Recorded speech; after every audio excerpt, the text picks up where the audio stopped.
Secular है Janata Dal secular है। Secular है जनता दल सेकुलर है। सेकुलर है जनता दल सेकुलर है। पार्टी सबसे बेहतर है, पार्टी सबसे बेहतर है, जनता दल सेकुलर है। बोल सेकुलर है जनता दल सेकुलर है। सेकुलर है जनता दल सेकुलर है। जो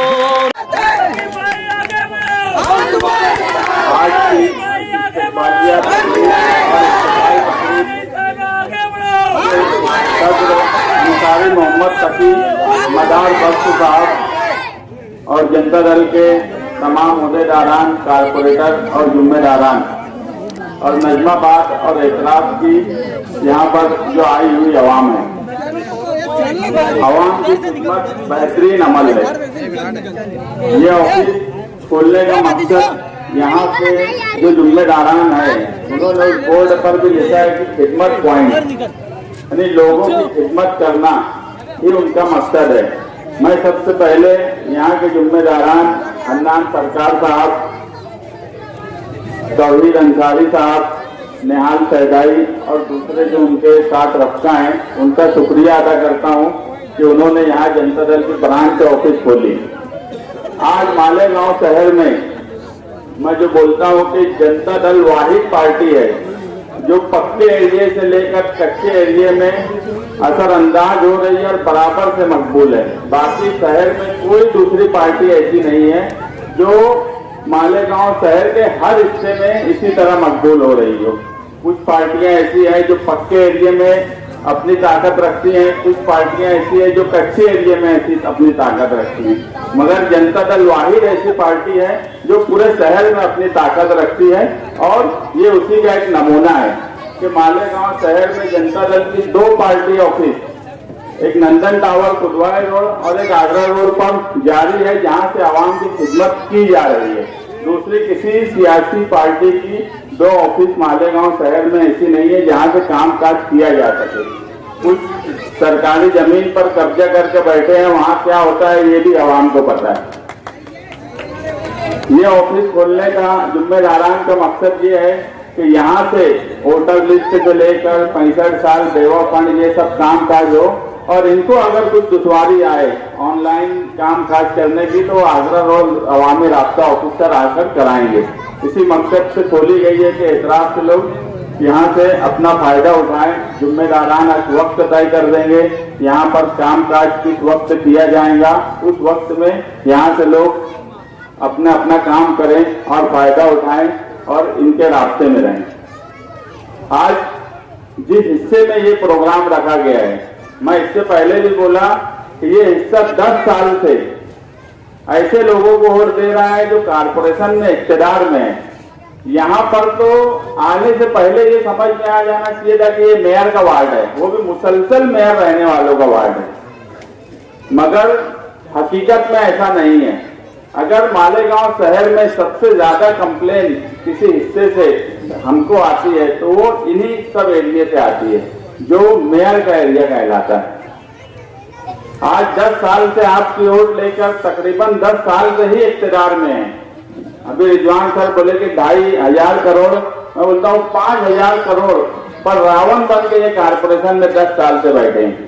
इत्तेफाक से आज दशहरा भी है, रावण को जलाया भी जा रहा है। हमको जलाना नहीं है मगर ये रावण को भगाना जरूर है इस शहर से। और पहली जिम्मेदारी इसकी जो है वो वार्ड नंबर 20 के लोगों की है। आपको एक बात का इल्म हो गया होगा कि उनको भी यह एहसास हो गया है कि वार्ड नंबर 20 के लोग उनके आने वाले इलेक्शन में क्या दुर्गत करने वाले हैं, इसलिए वो वार्ड ये छोड़कर दूसरी तरफ तैयारी शुरू कर दिए। मगर आप लोगों का ये फर्ज है कि जिस तरह आप सताए गए 10 सालों से, वैसी मुसीबत कोई शहर का दूसरे हिस्से का आदमी ना सहे। इसके लिए आपकी जिम्मेदारी है कि ये कहीं से भी जाके इलेक्शन लड़े, आपको जाकर वहां इनकी हकीकत बताना पड़ेगी कि ये आपके साथ 10 सालों में क्या किए। अगर आप ये नहीं किए तो आप समझ लो कि जालिम के साथ रहेंगे, ऐसा ही मैं मानूंगा। और मैं तो ये चाहूंगा कि यहाँ की आवाम पूरे शहर में जाकर बोले कि यहाँ 10 साल में इन्होंने क्या खिदमत की, कितना काम किया। अभी तौहीद भाई बता रहे थे कि यार कितनी बार आए, ये भी आवाम के सामने एक सवाल है। जबकि इनके पास करोड़ों के फंड है, ये चाहे तो बहुत काम काज कर सकते, मगर इनकी नीयत कभी खिदमत की रही नहीं।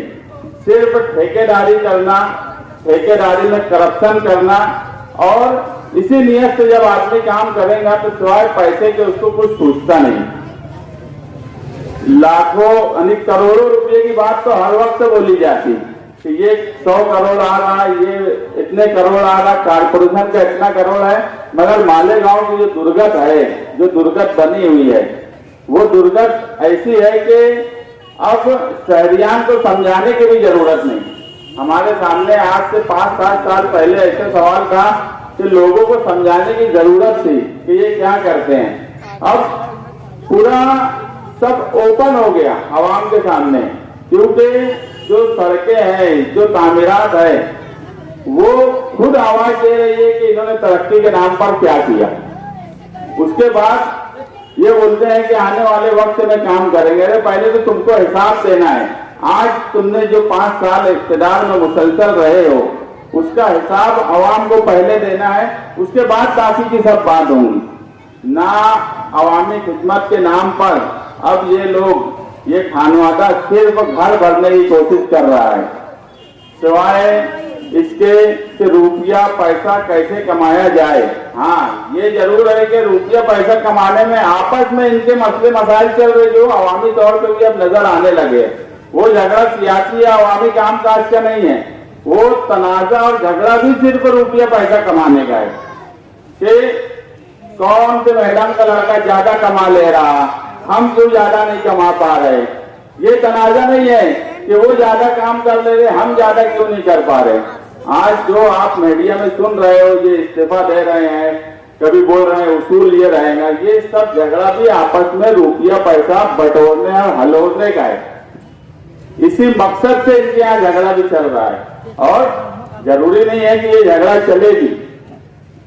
जब रुपया पैसा कमाने की बात आती है तो घर में अगर कोई काम काज करने वाला आदमी रहे तो तुम सोच सकते हो कि यार इनके यहाँ तनाजा होगा। अगर एक ही हिस्सा है कारपोरेशन, यहीं से जब सबको रुपया पैसा कमाना है तो सब तनाजे एक वक्त में खत्म हो जाएंगे और ये आपस में मिलजुल कर ही इस शहर को लूटना चाहते हैं। और मुझे अब पूरी उम्मीद है कि मालेगांव शहर की आवाम अब ऐसे लुटेरों को, ऐसे करप्शन बाजों को, ऐसे बदउनवानों को इस शहर में इख्तियार नहीं देंगी। इख्तियार तो क्या, अपोजिशन में भी बैठने के काबिल नहीं रखेंगी। इतना मुझे अब शहर से इत्मीनान भी है और यही शहर से मैं चाहता भी हूँ कि आपको आपकी वोट का भी हिसाब लेना है, आपको इस शहर के साथ जो इन्होंने सुलूक किया है उसका भी हिसाब लेना है। अगर ये सारे हिसाब किताब आपने इनसे नहीं लिए तो आप आने वाली नस्लों को क्या जवाब देंगे, ये यहाँ बैठे हुए जिम्मेदारों और सरपरस्तों के सामने ये सोचने का सवाल है। और ये भी आप लोगों के लिए बहुत अच्छा है कि मालेगांव शहर में जनता दल एक ताकतवर पार्टी हो रही है। यहाँ कलमा भैया बैठा है, ये बहुत, मैं बोलता 10 साल से बहुत मीटिंग में नहीं आते थे, मगर निहाल साहब के ऐसे वर्कर, नौजवान जो नई नस्ल है, वो भी कहीं ना कहीं अब बातें समझ रही है और जुड़ रही है। और मैं हर वक्त बोला कि हम निहाली सोच के साथ एक नई सोच लेकर चल रहे हैं कि शहर में क्या मंसूबाबंदी हो।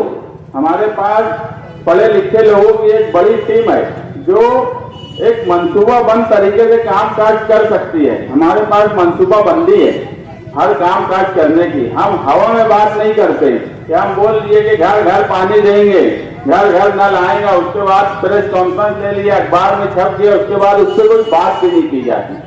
अगर हम कोई बात बोलते हैं तो सोच समझ कर बोलते हैं, आगे उस पर अमली तौर पे काम किस तरह से होगा ये बात समझ कर बोलने की कोशिश करते हैं। मैं यहाँ पर आए हुए सभी लोगों का शुक्रिया अदा करता हूँ और जो लोग राब्ता ऑफिस के जिम्मेदारान हैं उनका भी शुक्रिया अदा करता हूँ और उनसे यही उम्मीद है कि इस राब्ता ऑफिस को अवामी खिदमत के लिए वो जारी सारी रखेंगे और उनको इसके लिए कोई भी जरूरत पड़ेगी तो जनता दल के जिम्मेदारान हर वक्त उनके साथ रहेंगे। रास्ता ऑफिस का अभी इफ्तिताह शान हिंद साहिबा के हाथों है। हमारे सरपरस्त भी हैं यहाँ पर, रशीद शेख ढोले आले साहब, साबिक डिप्टी मेयर, ये दोनों के हाथ से रास्ता ऑफिस का इफ्तिताह होगा। और उसके बाद मुझे पूरी उम्मीद है कि यहाँ से अवामी खिदमत का कामकाज जारी और सारी रहेगा। शुक्रिया।